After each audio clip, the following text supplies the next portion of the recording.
What drives winning? What allows teams to win championships? But not just one championship, teams that win year after year. Follow me on this journey to talk with coaches all across the country to uncover what separates average teams versus champions. Hey, my name is Ryan Romano, and I'm your host here on the Championship Corner podcast. Hey everybody, welcome back to freaking season 3 of the Championship Corner. I believe, so they say, once you get past 21 episodes, you become in the top 1% of podcasters. So my friend, we are sitting on a top 1% podcast. So wow, welcome. Well done. Yeah. So before we even get started, I know one thing that when you and I met, we get pretty excited. And when I get excited, like, I don't know, language starts to fly. So fair warning to everybody, just because you and I have had some awesome conversations in the past. So I'm pretty jacked up about this and just to see where this conversation goes. So appreciate you jumping on today, man. Yeah, happy to be here. Yeah, we definitely leadership nerded out at an outdoor venue. First night we met, I'm like, who is this guy? You know, I thought meeting a bunch of new coaches, thought you were just a gym coach. And I'm like, I'm picking up what this guy's putting down. I'm like, I'm gonna step into this conversation. And then 30 minutes later, everyone's like, we're leaving. We're like, oh, we should go. Yeah, I guess on some bomb pizza too, right?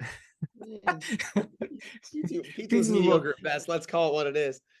So before we even get started, I'm gonna turn it over to you and just kind of like let you. I feel like it's a better way to just introduce yourself, give a little bit of background, give a little backstory on who you are and what you're up to these days. Well, I grew up a gymnast my whole life. By the way, this is Justin Spring, just so you know. Yeah, name's Justin Spring. Grew up as a gymnast my entire life. That gave me an opportunity to take scholarship to go to the University of Illinois. Took full scholarship to go to Illinois. Competed in the college scene, NCAA, for 4 years. Was 4-time national champion, 13-time All-American. Used that to kind of jump off onto the national team my junior year. So I was actually on national team, traveling for world championships while still managing college athletics, which was tough. But then graduated in 2006, made an Olympic team in 2008. We won an unexpected team bronze medal. And then came back from that. I'd been assistant coaching while training as just a means to an end, essentially to just earn money in the gym in that space to keep training. Came off the games, and head coach retired. The guy who was supposed to take over the program bailed, and I was like, I'll run the program, and the AD was like, all right, sounds good. So had that pivotal life change of, am I going to bet on my body? I'd had 9 surgeries at that point. Jeez. And keep training for the Olympics, which I kind of had planned to, or take this unbelievable opportunity and step into coaching full time for real. And so that changed my life forever. I've been a coach now for, since 2008, and 15 years, and was head coach for 13 years. And now I'm going into my second year, totally pivoted and coaching women's gymnastics at the University of Alabama. So coached men for 16 years. And now I'm coaching women for going into my second year. And so here I am. Yeah. Let's do it. Let's jump off with that too, in terms of, and definitely want to go towards like, I guess like the mental, emotional side of things, but like the transition from like the men's to the women's. Obviously, like I don't want to get in the nitty gritty on like the technical side, but like what was the biggest the transformation that you had to make personally, whether it be like through communicating with them or, I guess it's a different level of connecting with like a male to male versus male to female. But yeah, just kind of dive into that, like what you've had to go through, over the last year going into year 2. I don't think, so this very common question I've got over the last year, like, how's the change been? Welcome to the crazy side. Welcome to the dark side. And I'm like, I don't believe in any of that. I was like, it's definitely the bright side. Men's gym and college athletics is struggling. And so I was super excited. I voluntarily made this change. It's really hard to leave Illinois. But yes, stepping into a gym full of females. And when I mean full of females, I mean literally I am the only male presence in the gym at any given time. I have a team of 20 female athletes. My other coaching staff, my head coach, 2 other assistant coaches are female, and our athletic trainer is a female. So I am the only male coming from an environment where literally it was 100% male. So, I mean, I couldn't not have made a polarizing shift in who I've surrounded myself with. Now, I don't think that I had to make that many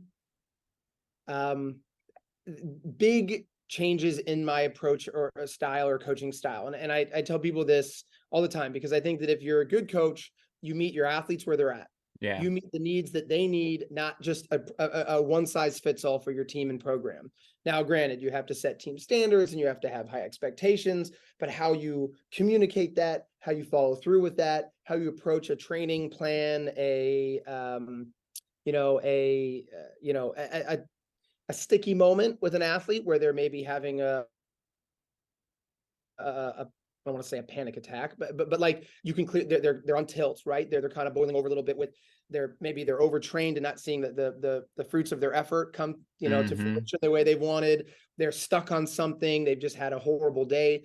How you step into those moments with those athletes, I think, is widely varying, but then your approach as a coach is always the same. It's like you meet them where they're at. You see what they need. You come at them. Some people might need hey, enough of this garbage, get your head out of your ass and we got to move on. That was probably more of a typical style for a guy. And they'll be like, you're right, coach, my bad. Like, yeah, stupid. Like, I'll move on. And then, whereas now that's probably less frequently used. And it's more like, what's going on? Like, you seem off today. Like, how can, like, what do you need? Like, what's got you hung up today or whatever? And you just ask more questions. I will say that I think the approach style changed more, I think, dramatically for me. Equally as much because I went from a team of males to females, but also went from head coach to assistant coach. Yeah. So I think, so I'm having a hard time deciphering what really made the big change in my approach. Like, not having to be the final say in every situation, and know that what I say toes the line indefinitely from the program as the head coach to now an assistant coach. And obviously we have alignment within our staff and we want to preach the same things and set the same high standards for how we approach the things that matter most day in, day out. And so that, when the little moments can win the big moments. But I think that when you don't wear the head coach hat, that changes the dynamic of your relationships with your athletes instantly.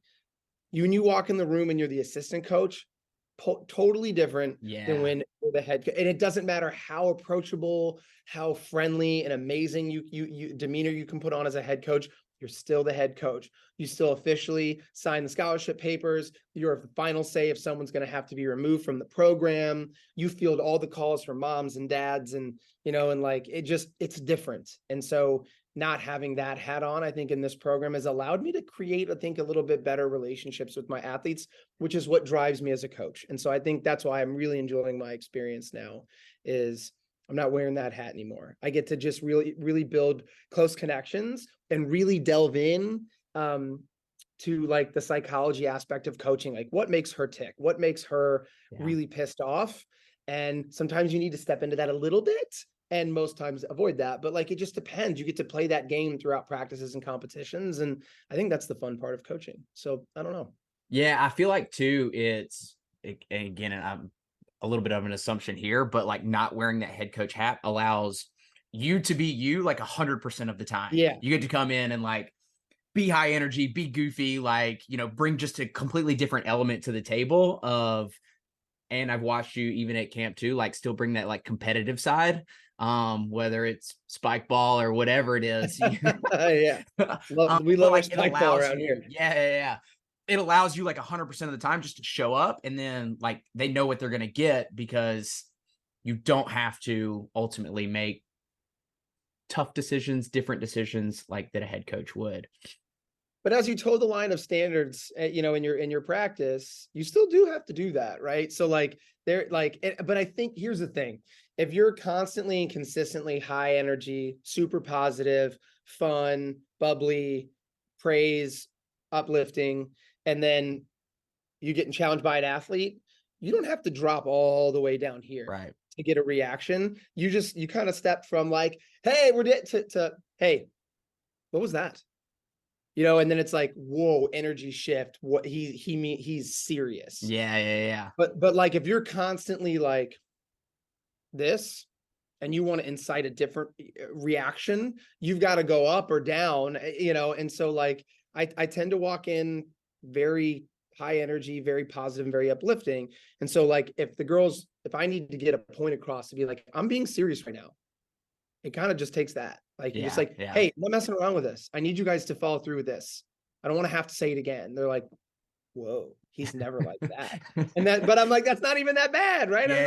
Yeah. So I don't know. It works. So let's talk about you keep using I'm intrigued where this conversation is going to go. So many coaches, so many teams, like one of like the big buzzwords is like standards, right?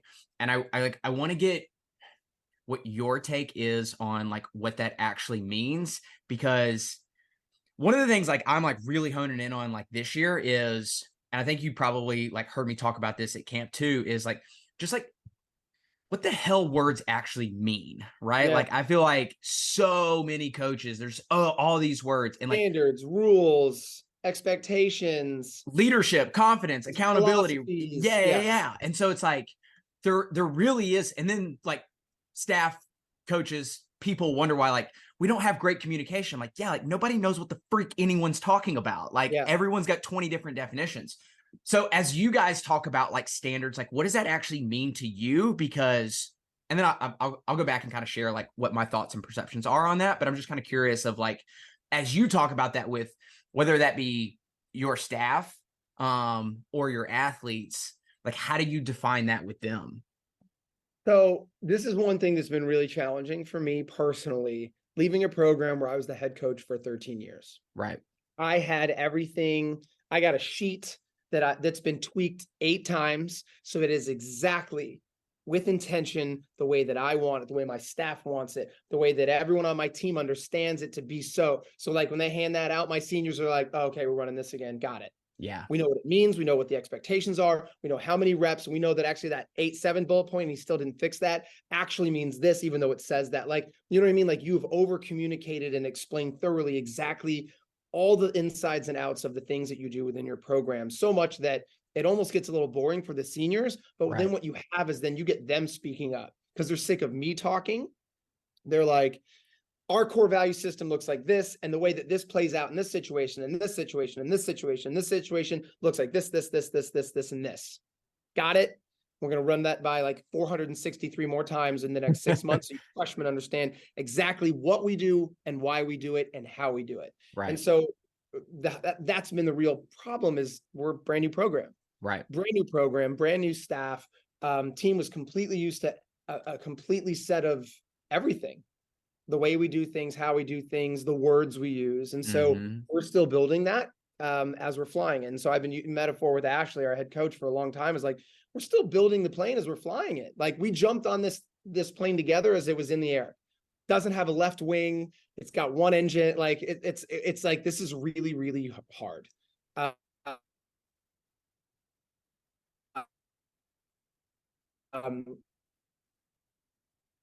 And I think is getting alignment on practice standards more than anything else, because we can get everyone to kind of be on the same page in the gym about what we do, how we do it, why we do it. Then we'll be, we'll that's going to make the most important part of what we do day in, day out a lot easier. And so I like setting up things that, like, so you asked about standards. I like commitments. So like, what are we committed to? Yeah. As we go through a practice. So I think it's easier to think of standards and expectations that way. That standards and expectations sounds a lot like rules. Yeah. Whereas like, what are we committed to every day is a little bit more forward thinking, positive, uplifting. Like we, as a part of our program, we're committed to this. We're committed like to doing strength we're committed to doing what's asked of us, and then +1. Like we're, routines, like committed to, if it's not a championship caliber routine, to doing another one without being asked from the coach. Right. And so these are the things that on our retreat coming up, we're going to try to get them to kind of explain of like, what is a championship team committed to Monday through Friday out in preseason? Because if you want to win the big moments, the Friday night height meets and, in postseason, you got to win the horrible, crummy exam weeks on a Tuesday in your gym when you walk in feeling terrible. And you're just like, so if you can commit to the high level things on those days, then you don't have to do anything major or anything different for the big meet of the big meet at the end of the year, because you've already done the work. You just show up and you're ready to kick ass. But that's when it's hardest, right? Those are the hardest days. So yeah, and I think too is you said it without saying it, because clarity comes before commitment, and it's getting them absolutely. like really clear on, like, in your instance, in your scenario, like a championship routine, like what that actually looks like, or, like I call it like doing what's required. Cause I think a lot of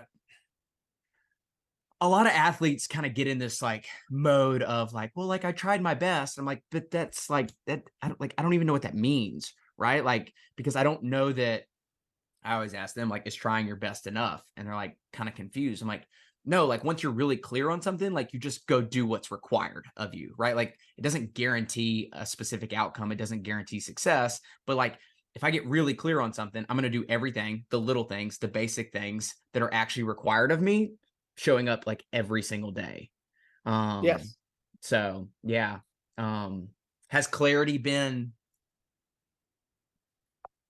because it's a different type of clarity, right? Like coming in, new staff. I think that's what's sorry, my computer's trying to get me to log into something. This is like horrible time. It's never happened before. Okay. No, I think that's again, like as a new staff, like having that level of clarity is really, really hard, because we spent the first year. I also believe that you can't start changing their commitments, changing their habits, and challenging your athletes in a really intense way until you've developed a relationship that can tolerate that. Yeah, trust. Yeah. It's funny. I don't know who, forget who it was, but it was someone. So we have a women's program at Illinois, and she had, and since then told me she was sitting in an office when I was having a meeting with one of my captains, one of my athletes, and she told me recently, God, who was it? I guess it doesn't matter, but she was like, I could not believe the way that you spoke to your athletes. Like I couldn't, like I was in the office and I was like, I can't believe he's talking to them in that way.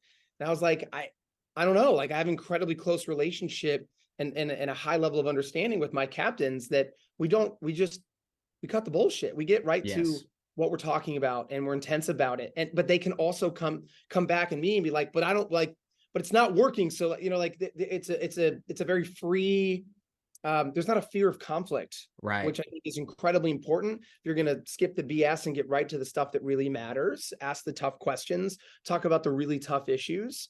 But you have to have a good enough relationship to be able to do that. And I had an athlete here for, he came to camp. Were you there the week that, yeah.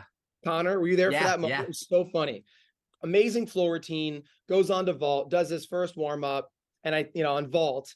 And I think my comment out of my mouth to him was, Connor, what kind of around the side dumpy shit was that? Like, that's not what we worked 4 years on. And it was, and I yelled it across the gym. And I think one of our athletes looked at me, they were like, Justin, what is that? You don't coach us like that. And I was like, for sure I don't.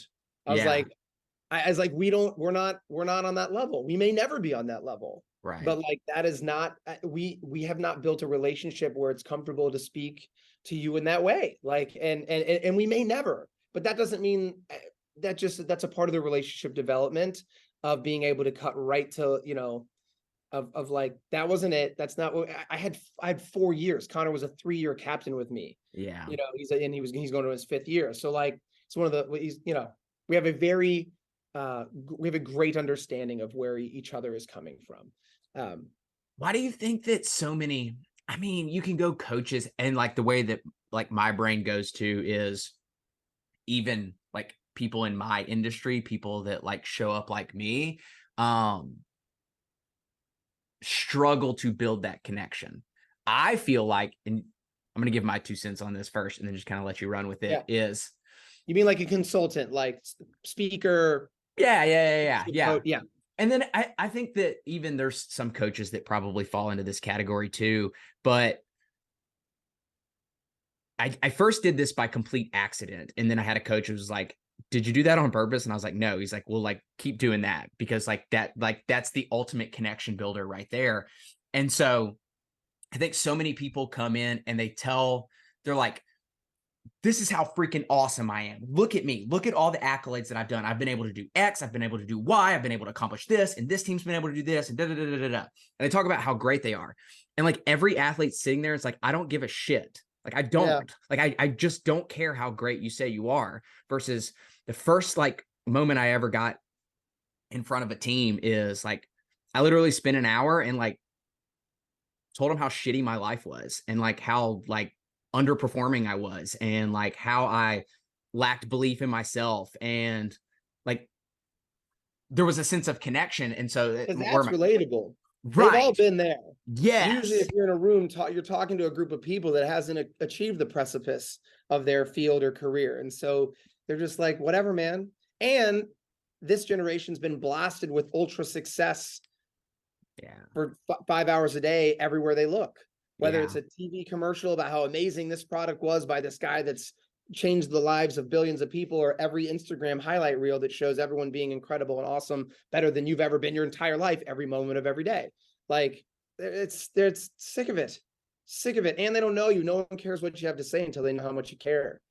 So like, why do you think that like, because I have a feeling, again, I haven't known you for that long, but I have a feeling like that's part of like your superpower too in building that connection is to be able to sit down. And I mean, you shared with me some of your struggles of like why you felt like, I don't know if you want to go into that, but like why you felt like you were underachieving, even though you were achieving great things. And it was my lifestyle and I was living this way. And it's like, I finally had to look in the mirror and be like, dude, what the fuck? Like get your shit together. Right. Like, and it's, I think that ability to where everybody sees you and it's like, oh, you accomplished this on an international level. Oh, you did this as a college person. Like you had it all figured out. Like you had life easy. And it's like, no, let me sit down and like talk to you. Let me tell you about like how I actually got here, the real way, the real path. I think that people let their ego get in the way of being vulnerable. Right. Or, I mean, I think ego is like literally the opposite of vulnerability. Right. And vulnerability is such a big piece of building trusting relationships, which is the foundation of being able to move forward and start talking about real stuff. And so I think that as like for you, you might be able to get in the room with someone like me, who I trust people very quickly.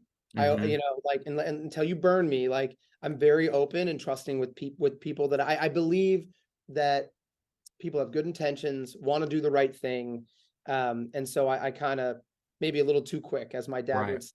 Because my dad's a lot more like you, it takes a long time to earn my dad's trust. So you get my dad in the room, it could take you 3, 4, 5 sessions to win him over to a level where you're actually having genuine and authentic communication. Whereas with me, like we were 2 slices of pizza and 16 minutes into our relationship, and you were getting some of my deepest, like some of my most shameful moments of my developmental process as a student athlete and, you know, aspiring coach, you know, my junior and senior year. I don't know. I just think that that's just the way people are. I think the hardest part as a coach is that on that spectrum of willing to share, you have athletes all over. I instantly make great connections with those that are similar to me, and then others that are more introverted and closed off and less likely to share. I think everyone, especially with an outgoing person like me, it takes a long time for me to build relationships with those people. But that's why we have someone on staff like Gina, for example. Like Gina is she's the mama bear, you know, like she comes very, very, very different energy to situations. And I think that's exactly why leaders just can't be fully well balanced, but leadership teams can be. And so making sure that you have people in your leadership team that are able to fill in voids, because you need to be able to stay doing what you're doing. Because I'm not going to be the patient, soft-spoken, like I'll tell you like it is. Yeah, I tend to be a little bit more intense, and that's okay, as long as I know that I have someone on my staff that was able to be, who was my associate head coach, Daniel, for the longest time back in Illinois, who was able to be like a little bit more softer touch, a little bit more compassionate, and go to that space to bring out the more soft-spoken athletes, because they weren't going to come to me and be like, hey coach, bring it down for a second, I gotta like let you in on some of my deepest, darkest secrets. Like, this wasn't going to happen. Yeah. So what's your take on because I think we talked about this when we were out together in terms of like, and you just touched on this a little bit when you said like leadership team. And I'm assuming that you mean like within like your staff, like the coaches. What's your take on leadership like within the team? Because it's very interesting. I'll pre-frame like why I asked this question, because I find it fascinating that some teams is the moment you start doing leadership or leaders and captains and like all that, it's like you immediately build this hierarchy, and then like people, it does the team an injustice. I don't know another way to put it, right? Yes. Here's the reality. You're if you do captains or leadership structure on your team, you're asking a 19-year-old to do what almost 40-year-old who's been in the business for 16 years who still struggles with right. Like knowing how to lead a group of people is incredibly challenging, depending on the group of people you have, especially during a time of transition, which we're dealing with, right now in Alabama. And so like, it's really hard. And so to your point, I believe that a dictatorship is the most effective way of leading, but that dictator has to be the right person. Yeah. And rarely do you find a 18 to 22-year-old that's the right person to be the captain of the team. Like, they're just still figuring their own life out. Like, it's almost unfair to put someone in that position like that. And so they need support structures. They need leadership squads or pods. And then as a coach, you have to be their help, constantly guiding, right? Like, the coach has to be the person that it's a constant learning process if you have like set leaders in your team. But then you're also silencing everyone else in the team by appointing a leadership team, captainship, whatever. So I've gone back and forth. We always had captains on the men's team. I think men tolerate, and this is like my opinion. This isn't founded in research. It might, but like, I think men tolerate a hierarchy system better than women, but I only have 1 year on a women's team, so I don't know. Yeah, because I agree. I see it as like you guys as a staff, any staff, right? Like in a college team setting. Yes. Clarify. Are the captain of the ship. They are going to, I don't like this word, but I'm going to use it anyways, mold to like what y'all's personality is, right? Like they're going to mold to like what it is. It's like, I'll give you an example. I don't know that I've ever shared this, not that it's like super deep or anything, but it was hard as a college athlete. I don't know if respect, I don't know what the right word is, but to really buy into what coaches were saying when they wouldn't even be willing to show up at 6 a.m. workouts to be there with you, right? Like if their presence is not around, it's like, well, dude, what the hell? It's like this, like you're a part of this squad too. Like this isn't just like us show up and like put this work in. And so I say that to say it's like we feed off of them. So it's hard to like look at them and be like, yeah, like I'm going to do everything you say you're going to do, but like you don't even do all that we do. I don't know. There's just a very big disconnect. And so the Wooden's principle, right? Like, he says you have to be the man, you want them to be. Like you can't just say like, do as I say, not as I do. Like, right. This, especially now. Yeah. Well, I'll say this too. I've like really had to refocus the last like month because like, as my coach has said, he's like, Ryan, like you have to live and be your framework, right? Like everything that you teach, like you have to live it and be it. Like it can't be fluff. It can't be fake. It has to be authentic. It has to be genuine so that they know. And so it's like, I've gone back through and like literally redone like all the like everything that I teach. And so it's like now as the summer goes on and like I'm having like calls with people, it's like I can, hey, like look, and they're like, oh, like you actually really do that. I'm like, yeah, like I'm not just like, I didn't read a book or listen to somebody and be like, hey, like try this worksheet or something like that. And so I think that there is more buy-in because they're like, oh, like that actually does make sense. Yeah, when you can share the worksheet that you've told them is vital to like mapping out and planning your success. Yeah, like I still have my like a lot of the mental process skeletons for like developing mental. It was a mental toughness worksheet, like mental fortitude, whatever you want to call it these days. Right. But like, it was a goal setting, but then that had like commitments along the way. And then we also have mental process skeletons for like visualization. Like I still have all my old sheets and I always bust it out. And I'm like, this was mine. This was mine as a 4-time NCAA champion, 13-time All-American. This was mine in 07, just after I graduated, to help guide me through my 07-08 Olympic track. So yeah, like I still did it. Yeah. Like, because, you know, like, because I believe there's always, if you have this like founded belief that like you're too good for something, it's the wrong approach, right? Like no matter how much success I had, there was always a resource or a thing I could do to make me better. And I think that great people have that. You talk like, you look at like the Jordans of the world, like they had that. It didn't matter what accolade, they won the championship. They went right back, and it was always about relentless self-improvement. How can I continue to get better even from my last self, despite the fact that I was the MVP and we won the whole thing last year? Yeah. I'm constantly seeking to get better. And if you Yeah. don't have, at least you might not have the relentless part, but you at least have to have the open mind of like, okay, someone told me this can help me get better. I'm willing. And that was the mental training for me. Like I was a great competitor. I'd always been a good competitor. I liked competing. I got nervous, but I was able to transition that to like that nervousness or fear to excitement, right? I've always said like fear is excitement's first cousin.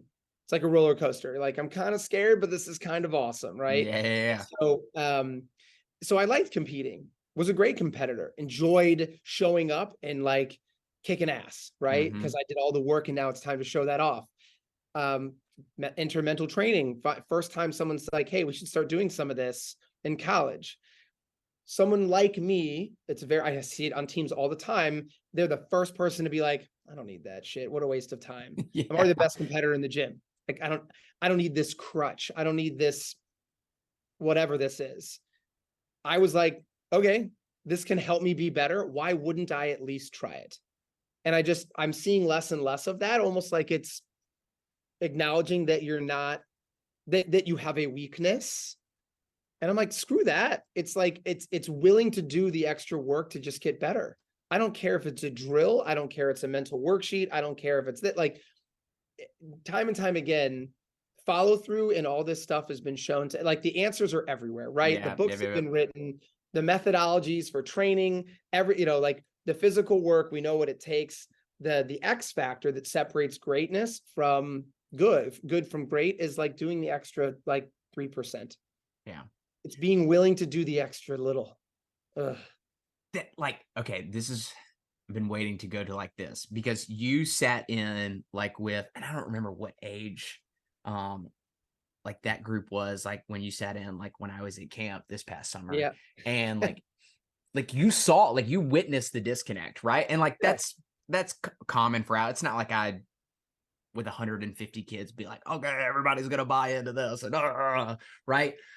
But why is there like massive disconnect? Like you just said, I get more blown away like as I do more and more of those with that age group, high school-ish, of the, yeah, I don't need that. Like, that's not for me. That's for, I don't know. It's just, it's very, very, very, very, very, very, very mind-blowing. Because to say that you need this additional crutch, to say that you need this extra thing, to say that you need this extra help means that like right? It's like you don't got it. And I think that attacks the ego, that attacks that you are as good as you think you are. And I don't know, like if everyone was willing to step up and open and embrace this stuff, everyone would be amazing, right? Like in the end, like the people that are willing to do this, to do the work and have the talent, are the ones that end up making Olympic teams. Turns out, like and I know this sounds super egotistical, but like I frequently in my coaching, say this to myself. You were the exception, Justin. Not every and I came with my own bag of troubles and things I had to work on. We've talked about that, right? But like at some point I decided that I wanted to be great. A lot of people don't decide that until they're 40, if ever. Yeah, I would say most people don't. Rarely do people decide that in high school. Rarely. And then you get a lot of them to start tipping the scales in college, but even still, a lot of them aren't willing to do that. To embrace and welcome with open arms a completely new ideology of how I've trained, because embracing something new means that everything I was doing in the past was wrong, or was when I was at what an idiot to think that I was doing that back then. And it doesn't have to be that grandiose. It's just like, no, maybe this is a better way. Yeah. So do we just approach it that way? And it goes back to, I spent, again, going back to like defining words of this entire summer, and like every single conversation, speech, whatever you want to call it, is like the opening portion was I'd write the word decide on the board.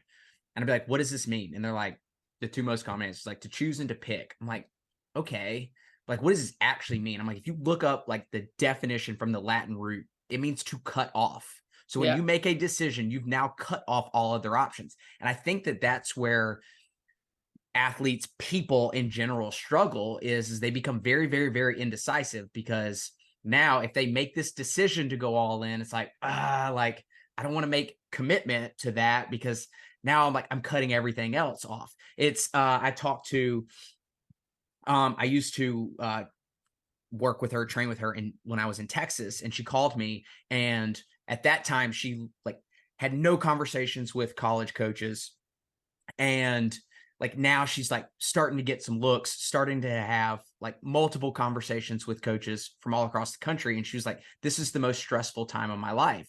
I'm like, no, it's not, because a month ago you would have killed to be in this position. Now the fact that you have to make decisions, you think it's more stressful. I'm like, you wouldn't trade one for the other. She's like, man, you're so right. I'm like you're in a prime opportunity where you get to take control and you get to make decisions. And so, yeah, I just find it fascinating how. So Mark Manson has a whole like chapter on this. Are you familiar? He's like a blogger, life kind of like Mark Manson. He wrote The Subtle Art of Not Giving a Fuck. Oh yeah. Okay. Yeah. I do need to read that book. It's a fantastic book. It provided a lot of great relatable content that I think that he uses for like just, I don't want to use simplifying some of these large abstract grandiose coaching to be the greatest. If you want to be an Olympic gold medalist, you've got to do all, like, he just kind of dumbs it down to just be like, let's just be real. And he has a whole section in that book that literally is basically what you just said, is like picking one side frees you of all the bull because like you said, it's to cut off. You cut off all that other aspect. And so like everyone looks at it as like scary to let go, but actually what it does is it frees you. It's almost the whole premise of this other book of is essentialism. Like you cut off all the garbage in your life, and you're able to focus on the things that are vital and essential to you becoming great. And I can literally, and this is where I dove into you in our first conversation of, I still remember the moment I finally did this.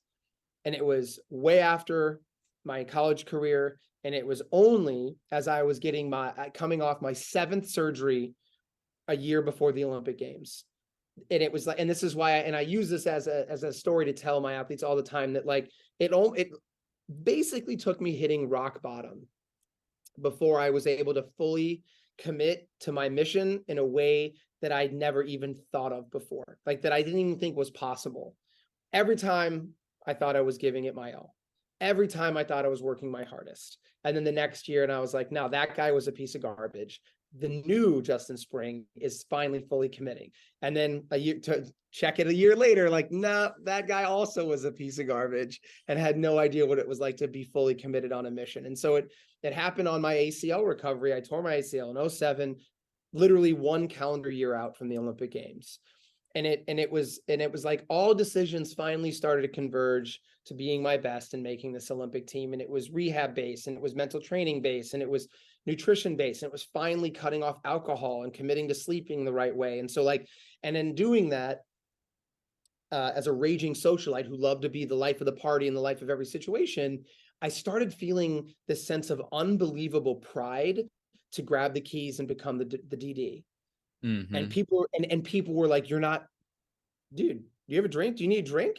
And I'm like, "I'm good, man. I'm driving today." And they're like, "What? Yeah. Just you're not?" And I was like, "Yeah." And that reaction of cutting all that off almost empowered me that I was finally doing like all the, you know what I mean? Like those moments made me so proud of my investment that I was finally and truly and fully committing, that people couldn't believe that I wasn't, because it was always like, yeah, I'm just nursing a beer all day, but like I wasn't even going to have one. Yeah. You know, and like, and doing that strengthened, how much that really changed how fast I came back from my ACL, maybe an insignificant fraction of a percentage, but what it did up here, the equity in my brain, that I was so fucking committed to my mission that when I stepped foot a half of an athlete, because I was still a mess on the Olympic floor, on the Olympic trials floor, it didn't matter, because this was so strong and prepared. I ended up, my ACL was still like, I ended up hurting my ankle, but like,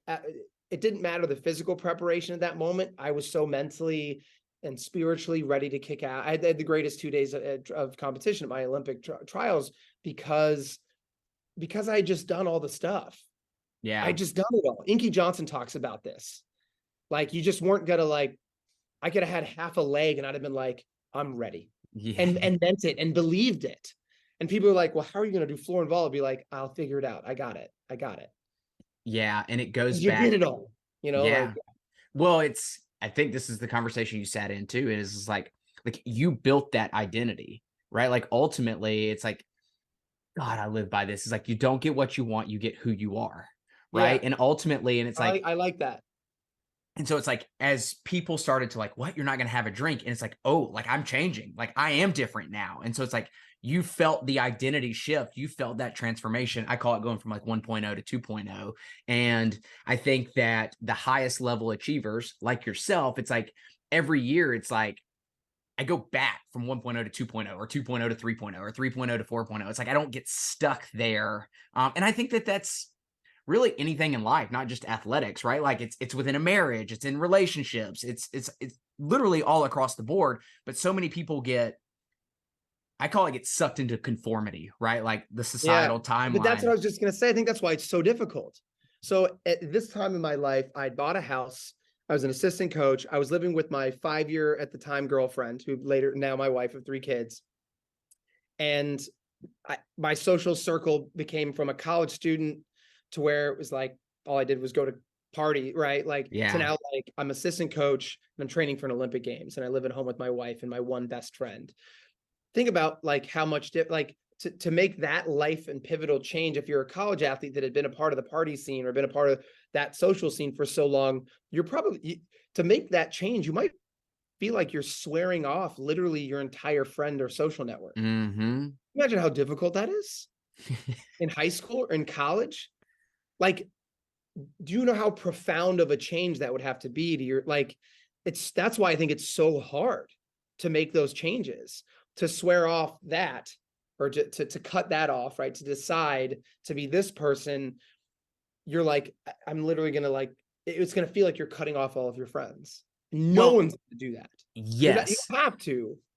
And I think that in today's world too, like, the shame and the guilt game are like at an all-time high, right? Like if you decide like, hey, I'm going to go chase after X, and your friends are like, not about that life, right? Like they're going to make you feel guilty. They're going to make you like, they're almost going to shame you for like making that, like, why would you do that? Like, why would you try? It happens in teams too, right? Like as somebody starts to live a different standard, or they start to raise like what their standard is, like personally, it's like, dude, why are you running so hard today? Like I can remember that, like being a college athlete, like, hey man, like, you know, we just got to make time today. I've seen that with some of the overperformers on the team. Like some of the others were like why are you doing the extra work or the extra day? Like, you're going to burn out. You're going to get hurt. Right. Almost to be like, bro, like, you're making me look bad, man. You know, like, nah, they got it dialed in because they're matching the extra work with the extra nutrition, the extra recovery. Like, they're actually doing exactly what they need to be doing, but you're struggling to see how could they do that because you're not. Yeah. Like that's just a different stratosphere, right? Like you can't comprehend. You can't. Like You can't. literally. And the fascinating part too is it literally just boils down to like basic fundamental things, right? Like you said, everything's been written in the books, everything, even to be, you know, I haven't accomplished in terms of like athletics, like what you've been able to, but I think that you would confirm that getting to that level was just becoming more and more obsessed with like the basic fundamental things. It was getting like zero, like honed in on those things. It wasn't like this secret red pill, blue pill, green pill, like whatever. No. And everyone's looking for that though. Right. Yeah. And the shitty, harsh reality is it's all the little tedious, insignificant things. So a quote that was around my program in Illinois forever was, if you show me a man that I can't trust to do little things, I'll show you a man I won't trust to do the big things. Yeah. And it was like, if you aren't willing to do the extra little things throughout practice, because then you're not going to be ready for the big moments. And so like everyone thinks that showing up to practice and following the workout plan is just going to make me great. And it's like, I have bad news for you. You know who else is doing that? Literally every, like 98.5% of every other D1 college athlete is doing that. The ones that aren't are going to get kicked off teams. That's the bare minimum, and everyone's doing that. And you're trying to separate yourself and be the best. Just showing up is nothing. That is nothing. That you haven't scratched the surface of what it takes to be great. And that's where the light bulb goes off or it doesn't. And but that's everything. That's the difference. So it's like when you get to practice, were you responsive? Did you do the extra turns? Did you actually warm up with that thing that you hate to warm up with, but you know your coach has told you 17 times? He hasn't created a structure of accountability for you to do it every day, but he's told you 7 times, like, if you really want to make improvements in this area, you're going to have to sit in a pike stretch. For me, that was it. I could not touch my toes as a gymnast, but it just like that, my hamstrings were so tight, but it was a reason I got injured, but like, and it was excruciatingly painful for me to stretch in that way. But I started doing it because I wanted to be great. And I would sit, it's the grumpiest maybe I've ever been in my entire life in practice, is like sitting in a pike stretch, like a pike fold. But I was like, I'm fine. I'll do it. Fine. I'll do it. You know, because I wanted it. I finally decided that I wanted it. And I think too, let's go even like take one step back to like, people can't live who they truly want to be, because my belief is they don't even know who they truly are yet. So it's like the idea is like if you're going to punch in a destination in Google Maps, like it has to know like your current location. And most people, it's like they just punch in like a destination, but like they don't have a current location. So it's like there's really no way to get there. There's no path. Like there's just mass confusion. And so, you know, I think a lot of people, that's what I always tell them. I was like, it's so easy not to take a step back and like literally write down on a piece of paper everything that you know about your identity and your personality and your beliefs and your perceptions and the way that you perceive the world and the way that you perceive your coaches and like what actually gets you from point A to point B.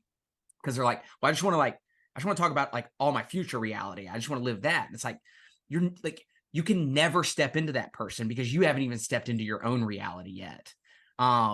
Again, I think that comes with maturity. Like, I think one of the most common thoughts I had to this point, like as a men's head coach, was how would I have handled me as a head coach? How would freshman Justin, how would he have handled head coach Justin? And I probably would have hated me. Like I probably because that was one of the things I had to keep reminding myself, that like I wasn't ready. I wasn't ready for these things. And so like to expect these snap changes, like you're just supposed to be here, here, and here. Like freshman Justin Spring was a mess. Right. I needed to grow up. I needed to develop a ton of maturity. And then I had to have these experiences that taught me these learning lessons along the way. And that's one of the things I constantly ask myself as a coach now. And then is, how do we as a coach, I think our job is to better, faster, and quicker bring these experiential learning things to our team so we can get better faster. Like that's it. Yeah. So like how can we create experiences that trigger learning moments for our athletes on a regular basis? Because talk is cheap. Talk doesn't mean anything. And so if anyone's listening to this podcast, none of this is going to help you unless you take some idea, take it down, and try to create an experience for yourself or your team to help trigger a maturity or a growth experience. That's the only way to do it. 100% agree. And I think that's the follow through, right? There's your follow through. Yeah. And I think that a massive belief, and I think Ashley and I talked about this this summer too, is like, I believe like stories are what really drive people, right? And so I think that I'm still not great at it, right? But I was really bad at it early on. Is I would come in and what I call like techno babble. And so I would get up in front of people. Or teams, and essentially is like science, research. Yes, I would sound really smart. And in my brain, I'm like, I'm a fucking genius. I am killing this right now. Do you guys pick up what I'm putting down? And like, there's just like this blank stare. I'm like, why is no one taking action? Yeah. Right. And so it's like, I had to take a step back and like, okay, like I got to dumb all the teaching down, stop teaching. Right. Like, and now I need to like, and that's why I believe in this podcast and things like this too, because again, I believe that stories move people. Maybe it's my story, maybe it's your story, maybe it's somebody else's story. And so that's why people tell me all the time, they're like, hey, like you use all these analogies and use other people's stories. I'm like, yeah, because you may not relate to mine. You may not pick up that analogy. And so like, that's where my brain's always going, is like, even going into like this year, it's like, as I sit down and like preparation with like all the teams, I'm like, what new analogies can I give to hopefully either put the nail in the coffin on this concept, or the people that the light bulb hasn't gone off. It's like, what's going to make that like, oh man, okay, like that actually makes a little bit of sense now. And so stories are their own. Yes. And so as a coach, you need to catch them in their story and then debrief. I mean, like, so like if we do nothing different this year, it's doing a better job at debriefing after practices, daily, weekly, and using their own story that happened yesterday, to help show how it's either getting us where we do want to go, or that's not going to get us where we want to go. Yeah. And do you see that? So like a sprinkle of the science, right? Or a sprinkle of what we know to be great, so that it's not just my opinion, because at some point athletes stopped caring about their coach's opinion a long time ago. And then show them their own story. And I think, and we'll start to wrap this up too, is you said this earlier, like meeting them where they're at, because where their brain goes is immediately, if I start sharing a story, it's like, that worked for you, but it's not going to work for me. Like we're going to give a million reasons of like why that would not like be suffice with us, because our upbringing or lack of resources or money or people, like whatever it is. It's like, we're going to find, it's where our brain naturally goes, right? It's like, it's built for survival. So it's like, that worked for you and I'm great and I'm happy for you, but like, it's not for everybody. And it gives a good platform. That was one of the first coaching lessons I ever learned. I just came off an Olympic Games, was a head coach. 6 months later, I remember I like hopped up and showed a drill, and the guy just goes, I'm not you. I can't just do that. And I was like,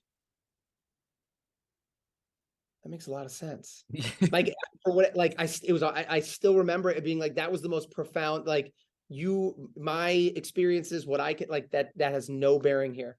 Couldn't matter less. Yeah. And it was like, I was like, don't ever use yourselves as an example. Don't even show unless they ask you, because they need to see it. But now we have YouTube, so you still don't have a reason to do it. Right. Like, so like, it just, it's really important for that reason. Like, I'm not you. Like, I don't have the brain mechanics and chemistry that you do, and the physicalness that you do or don't. All right. It's different. Yeah.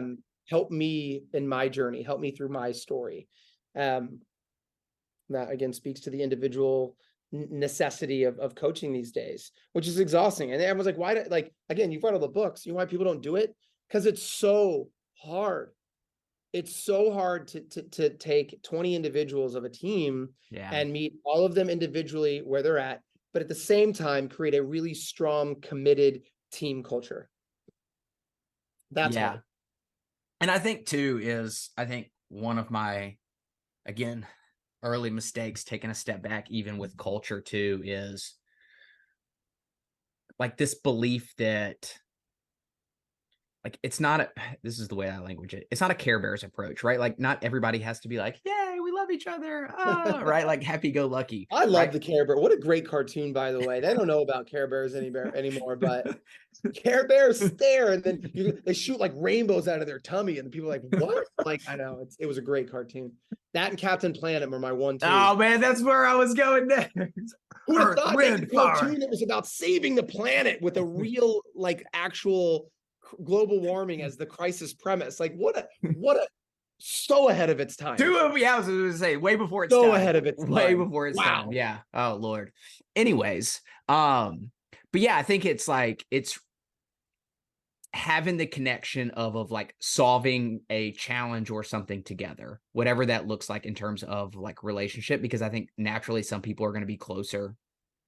If you have a group of 20, some people are going to be closer with others. And I think at 18, 19 is because I think I thought like this was like, but we all have to love each other. And it's like, not really, right? Like it's just mission first.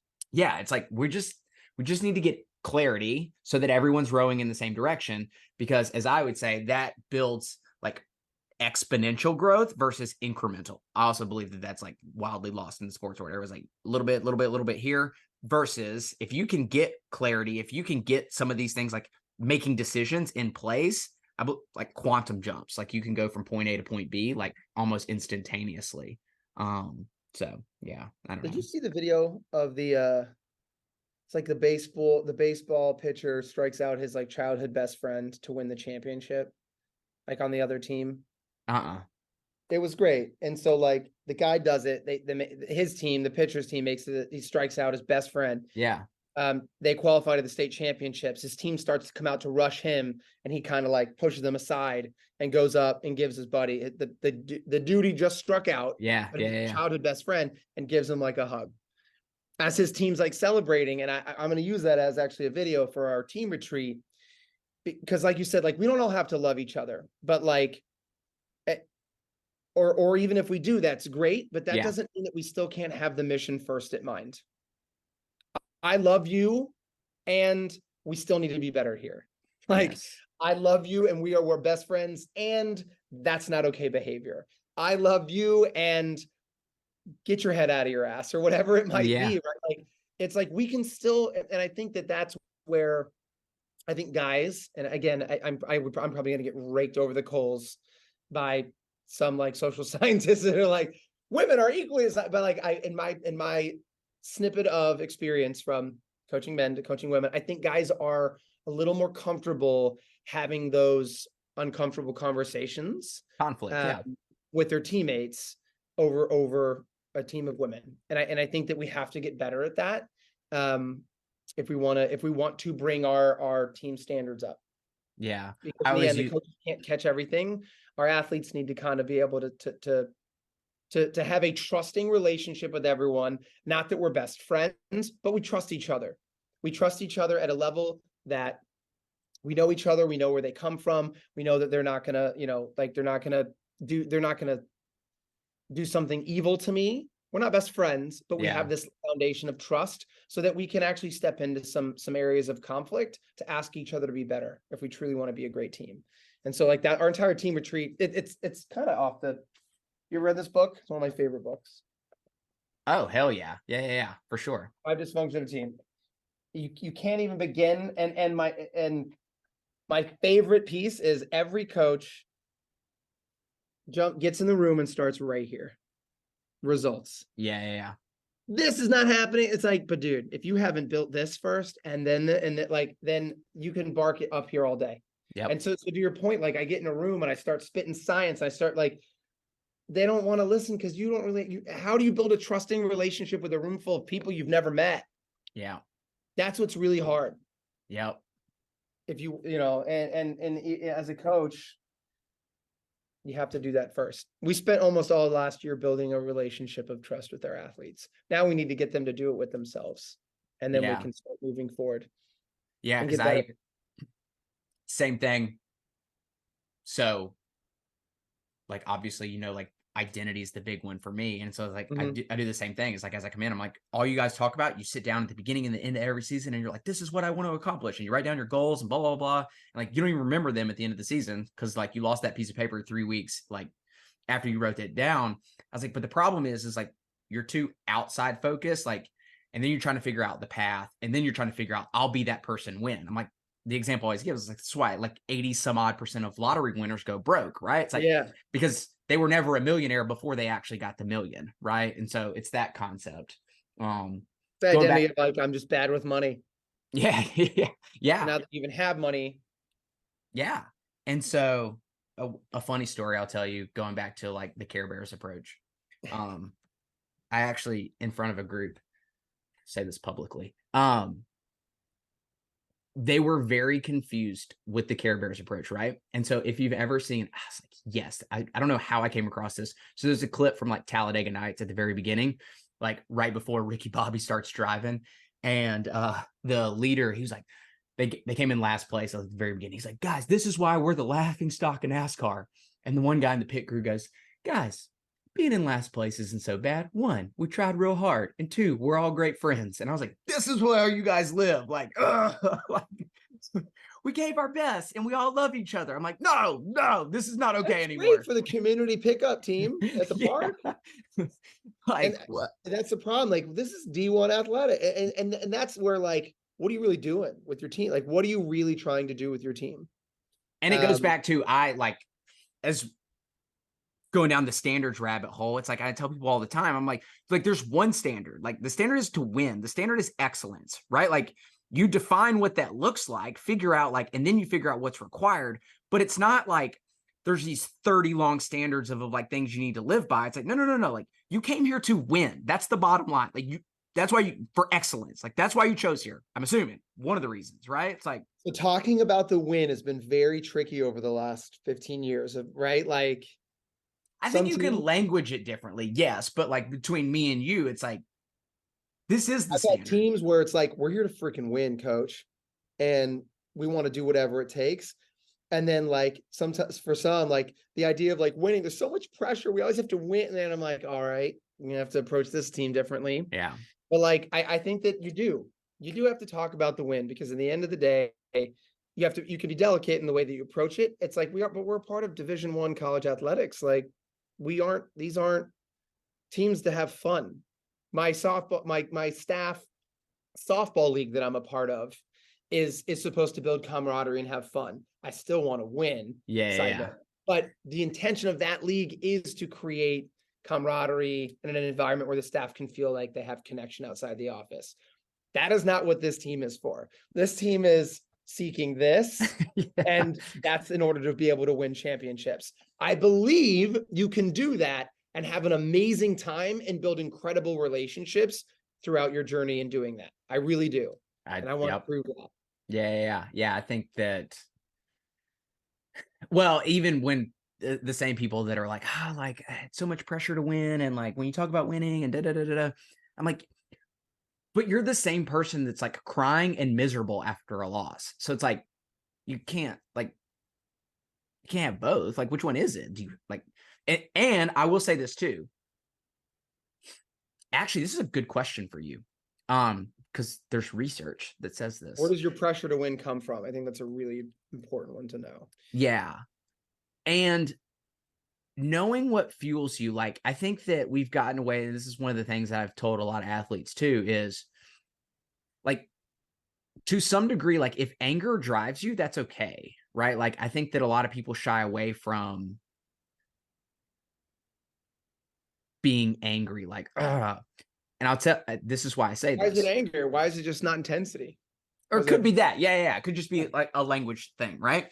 And so the study goes, so you're an Olympian, you can confirm or deny this, is there was a study done. I don't remember if it was just medalists or gold medalists, but they asked them, what they came to the conclusion was that we'll just call medalists, Olympic medalists, they don't actually love winning. They just hate losing. And that's what drives most of them. And so it's like the premise behind it is like, that's okay, right? Like they hate losing more than they actually like feel euphoric and want to win. And it's like, that's okay. Like, but they understand and know what drives them. And I think, again, clarity. I think a lot of people get lost. It's like, I have to like love winning. I was like, maybe that's for you. Some people need a big hype up speech. Some people don't. Like, well, the problem with loving winning is that you got to love the process.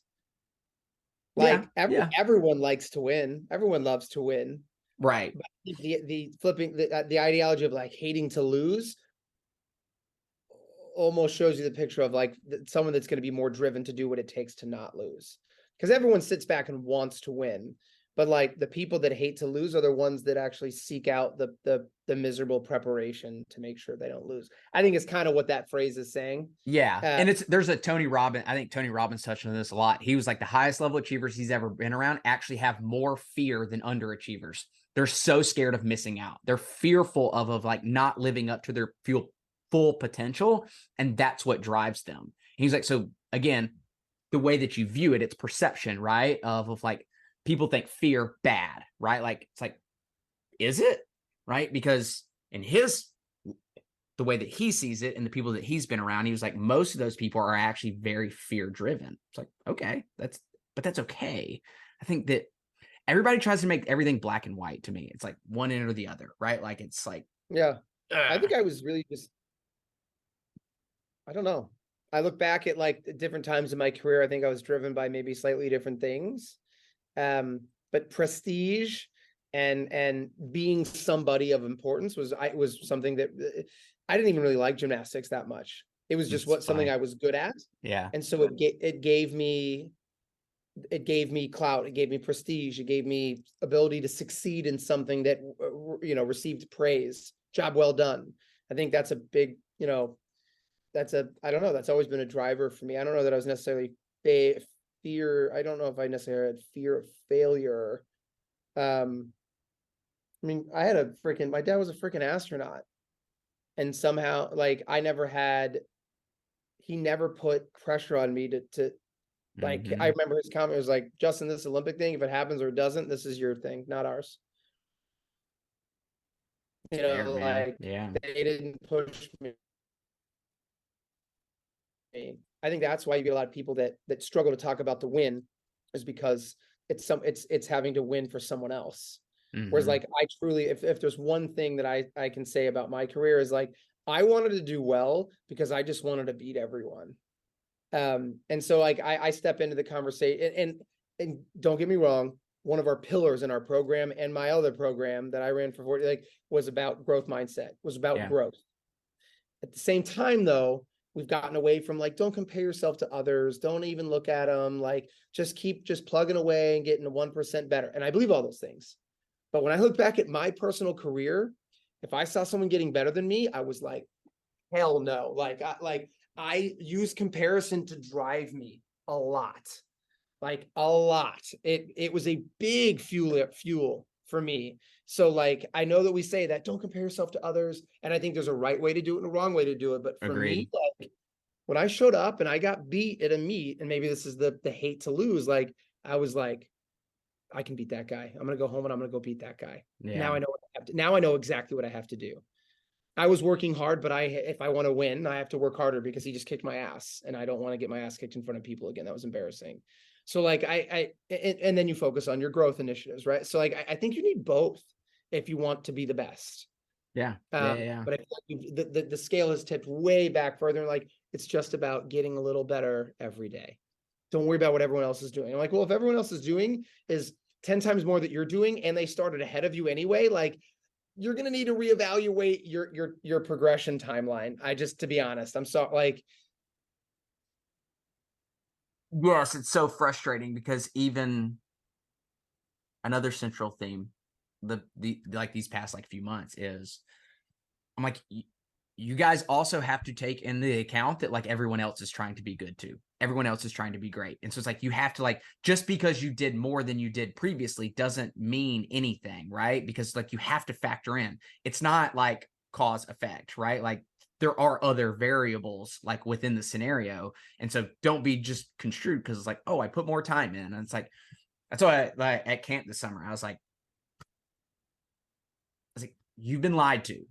That time is your most valuable resource. They're like, what do you mean? I'm like, just because you do gymnastics another year, did you get better? And they're like, no. I'm like, okay, but you put more time in. I'm like, time is a factor, right? Like it does require time for anything to be great at. But like, I think that mindset of like it being the most important thing is everyone's like you said, it's like purpose, effort in that time matters. So many factors, right? So we have a banner hanging up over the locker room at Illinois, and my captain's in a conversation. I forget when it was. Ross Thompson. He's actually back there now as a assistant coach for the women's team. Okay. But it was coming out of a conversation. He's like, we were talking in the phrase of like, everyone else is working as hard, if not harder than you every day. I just need you to know that. And he was like, can we put that over, or can we get that made into a banner? And I was like, okay.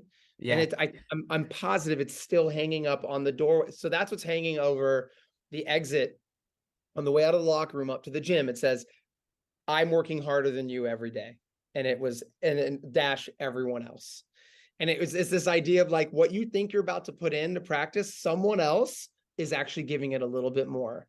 And is it true? Is it not true? It doesn't matter. It's just the concept of you being like, not today. Yeah. Like today, I'm going to be that guy, of like, I'm going to do the extra rep. I'm going to do the extra turn. I'm going to not settle for that awesome routine. I'm going to make it even better. And like, again, it's this ideology of like, I can always be better. Going full circle, this is where we started the conversation. As a great competitor, I said, I'm going to take on mental training because I still think I can be better. So the people that are great, that still have this belief that they need to get better, are the ones that end up being great. Jordan, winning the championship, shooting extra free throws because he's pissed about that 7th shot he missed. Dude, you just won. You're the MVP. You just what? Doesn't matter. I missed that shot and I'm pissed I missed that shot. I should never miss that shot. But like, you're the MVP and you just won the championship title. Doesn't matter. I'm pissed I missed that one shot. And he goes back and he does like, shoots 50 of them. Make sure he never misses that jumper again. That's what greatness requires. Yeah. I think of like the quote from Brady too, when they always ask him, they're like, which one's your favorite championship? And he always responds, the next one. Yeah. Right. Like, what have you done? What have you done for me lately? You're only as good as your last championship, right? Like, yeah. Which is, as a coach, is like demoralizing.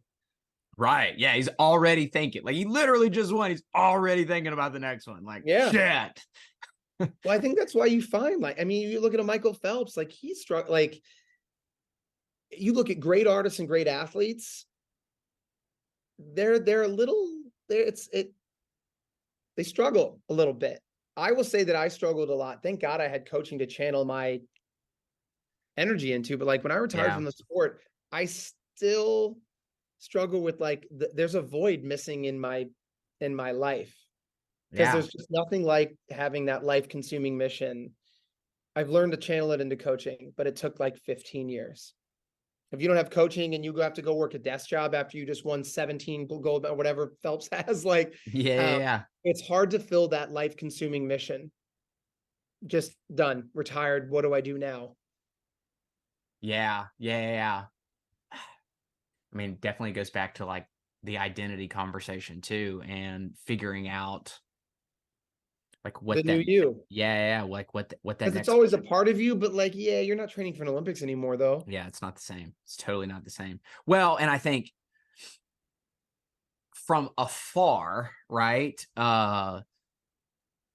One of the best, again, this is way from afar, to like be able to make that transition so good was Kobe, right? Like he was already preparing to like be a writer and like be a producer and like all those things. Like he said, he's like, people used to make fun of me on the airplanes. Like, what are you doing? He's like, I'm learning, like I'm studying this now because I know that there's going to be this transition. I think it's important to have that. Like, if nothing else, I had this deep sense of I'm destined to do great things outside of gymnastics as I was competing for my Olympic opportunity. knowing that like, I want this really, really, really bad, more than anything in the world right now.